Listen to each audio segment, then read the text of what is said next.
Szabad adásvétel tárgya, nem voltak rá hajlandók, nem tették meg. Sajnos nem marad más, mint az, hogy az önrendelkezési jog eszközével éljünk a eleink által meghirdetett szabadságharcok szellemével, az ellenállás jogával, és éppen ezért az Európai Unióval való szakítás érdekében szembe kell szállni a gyarmatosítással. Erre kérem minden honfitársamat vidéken, mindenütt a fővárosban és a vidéki városokban álljanak ellen, és távolítsák el azokat az embereket, azokat a jelképeket, amelyek egyáltalán gyalázzák a mi életünket. Többek között például ugye Orbán Viktor miniszterelnök úr megdicsért minket 2 évvel ezelőtt, hogy eltávolítottuk a Fehérház homlokzatáról az Európai Unió zászlót, és ugye Kövér László házelnökről a székely zászlót távolította el. Most viszont itt van a házon belül ez az uniós zászló, és kérem, hogy távolítsák el a gyarmatosítás jelképét.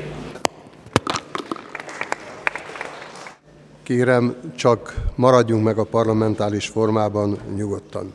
Tisztelt Országgyűlés, felszólalásra jelentkezett Kovács. Ilyen a szabadság, ilyen a haza, eltávolítjuk a hazállás jelképét.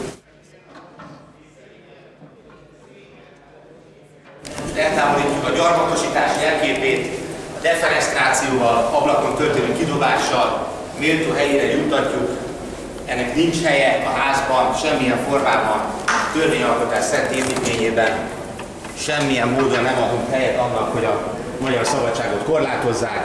Ne hallgass képviselőtársam, hogy látszik a hívószóra hallgatott, és ennek egyében a hazgazdási jelképét eltávolítjuk, és arra kérünk mindenkit az országban, hogy védjük meg a magyar szabadságot, és ennek egyébben mindenhonnét távolítsuk el, lehetőség szerint nyilván a jogszerűség keretei között ezeket az uniós zászlókat. Meg kell változtatni ezt a törvényt. Micsoda dolog ez, hogy gyarmatosítás szimbolizáló szimbólumok ott vannak az óvodáink, az iskoláink, a középületeinken, miközben ez a rabságunk, a megfosztottságunk jelképe.